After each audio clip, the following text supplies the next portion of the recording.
Stan Smith has always been the larger-than-life, morally questionable patriarch of American Dad, but let's be honest, some of his actions go way beyond bad parenting or reckless behavior. From outrageous schemes to outright crimes, Stan has racked up a list of offenses that would land anyone else locked up. These are 12 times Stan Smith deserved to be thrown behind bars. Let's kick things off with episode 3 from season 3. Stan's search for a new best friend leads him to Brett, a kind, wholesome guy he meets after praying to God. The two hit it off and become inseparable, doing everything together, until Brett casually mentions he doesn't believe in God. Cue Stan's full-blown meltdown. Unable to accept Brett's atheism, Stan decides the best way to save him is to destroy his life entirely. Logical, right?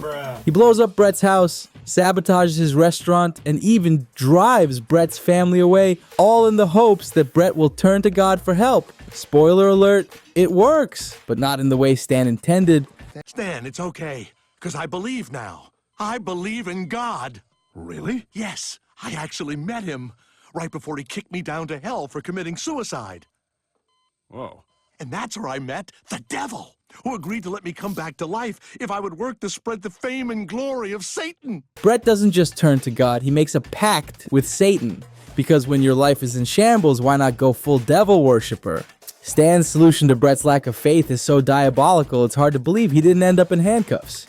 Next up, we have episode 3, Edible Panties from season 11, where Stan's relationship with his mother, Betty, is, let's call it, disturbingly close. How close? Bathing together close. Yep, Stan gets in the tub with his mom to scrub her back. What do you do when your mom's unhappy? Jerry left her feeling crappy. Sing her a shanty nice and snappy. Wash her in the bathtub. Wash, wash, wash your BJ. Scrub, scrub, scrub your BJ. We're already in jail-worthy territory, but wait, it gets worse! When Francine and Roger try to set Betty up with Hercules, Stan's dark secret comes to light. He's been kidnapping Betty's boyfriends for 35 years and dumping them on a remote island. Why? Because he's jealous. That's right. Stan couldn't handle sharing his mom's love, so he decided to ruin the lives of every man who dared date her. I mean, come on, man.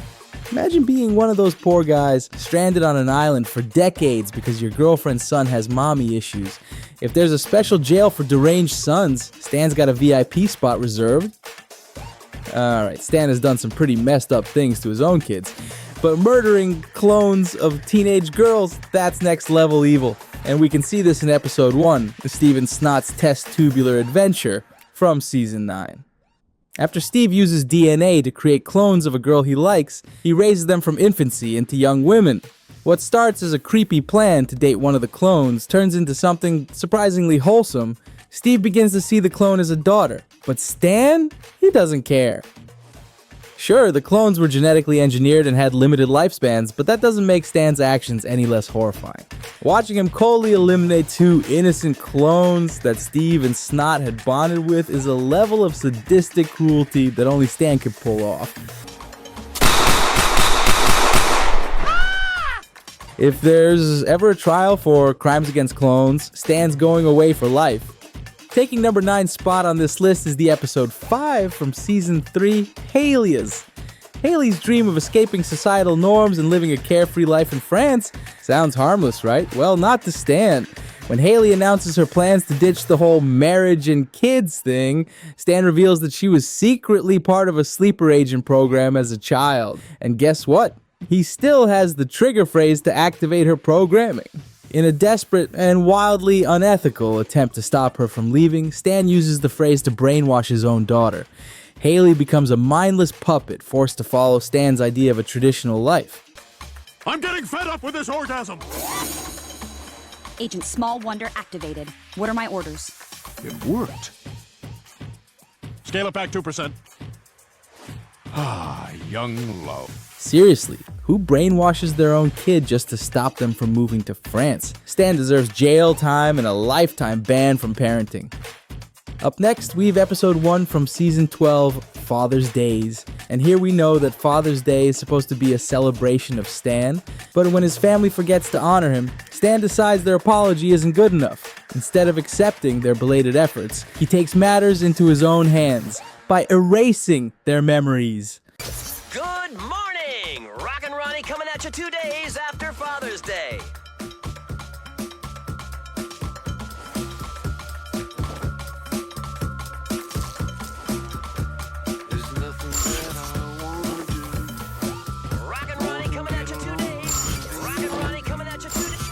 What starts as a petty move quickly spirals into full-blown madness.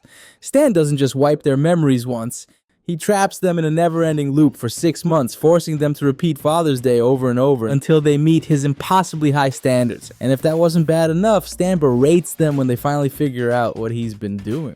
Messing with your family's free will for half a year just because they forgot your special day? That's not just selfish, it's psychological warfare. Someone call the authorities because Stan's ego has officially gone rogue.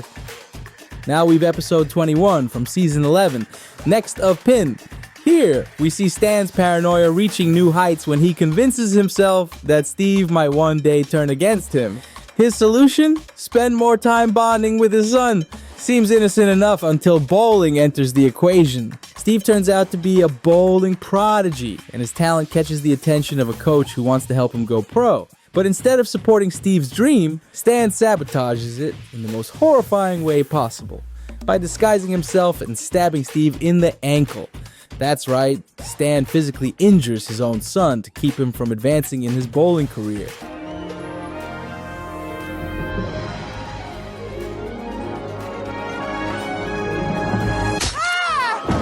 My God! The lumberjack has been stabbed! This is truly bowling's darkest, most exciting day. Ooh, my God. While Stan's fear of losing his bond with Steve is somewhat understandable, stabbing your kid to preserve your relationship? That's not parenting, that's assault. Stan's actions here prove that he can't handle even the slightest threat to his ego. In Season 2, Episode 17, I Can't Stand You, Stan's insecurities hit a new low when he discovers his neighbors don't like him. Instead of trying to win them over or, just ignoring them, Stan decides the best course of action is to evict everyone. Using his CIA connections, Stan forces every single person in the neighborhood, including his own family, to pack up and leave. Why? Because they dared to gossip about him behind his back. Evicting an entire neighborhood because you can't handle criticism is peak Stan Smith behavior. It's petty, cruel, and completely illegal. Honestly, how has this man not been arrested yet? Stan's attempt to bond with Steve takes a horrifying turn in Season 7, Episode 5, Virtual Insanity. Using advanced CIA technology, Stan creates an avatar named Phyllis to connect with his son. At first, it seems like a quirky father-son bonding experiment, but things quickly get weird. Hey, Steve, wanna hang out? I got your favorite, meatball subs. Look, Phyllis, I don't think it's gonna work out. Don't say that. Why are you... Saying that? I'm sorry, I'm looking for something more than friendship. If you go to the dance with me, I'll have sex with you. Okay! Steve loses interest in Phyllis and starts crushing on another girl, but Stan, desperate to maintain the connection, takes things way too far. As Phyllis, Stan suggests that if Steve goes to the dance with her, they can be intimate. Yep, Stan nearly tricks his own son into losing his virginity to an avatar he's controlling. I mean, what if... Thankfully, Francine steps in before things get even more disturbing. But seriously, what was Stan thinking? I was shocked, just like Bullock. Alright, Stan's racism is on full display in Season 1, Episode 6, Homeland Insecurity, and it's as blatant as it gets. When Francine invites their new Iranian neighbors over, Stan immediately assumes they're terrorists. He frisks them, spies on them, and refuses to listen to reason. All because they're Middle Eastern. But Stan doesn't stop there. When he fails to find any evidence of wrongdoing, he locks the neighbors in a homemade detention center in his backyard. And just for good measure, he throws all his other neighbors in there too. This isn't just ignorance, it's a full-blown hate crime. Stan's stubborn refusal to admit he's wrong makes this one of his most despicable moments.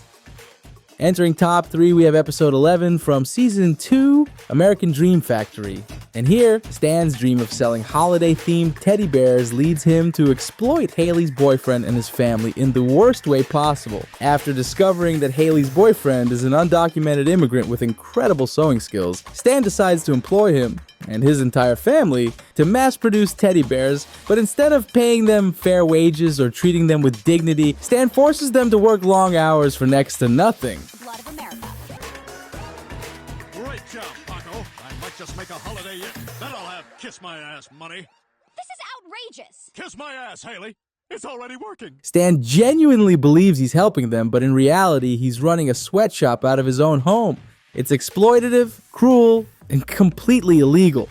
Stan's cluelessness about labor laws and human decency makes this one of his most appalling schemes.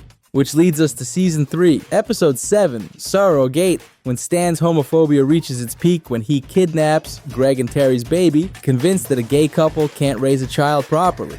But Stan doesn't stop there. He also kidnaps another gay couple's children and takes them to an orphanage, hoping they'll be adopted by straight parents. Stan's actions in this episode are so outrageous it's hard to believe he's not in prison. The coffee for the baby. She keeps dozing off. It's been 19 hours, and we're still looking for the man who kidnapped our baby. See, honey? We enlightened a bigot. We just made the world a little better. You know, we could have turned him into the cops, but that would have just created another monster. Instead, we changed a mind. We changed a heart. Oh, come on. Kidnapping babies because you don't agree with their parents' lifestyle? That's not just illegal, it's pure evil. And now, the ultimate crime that could give Stan a life sentence behind bars.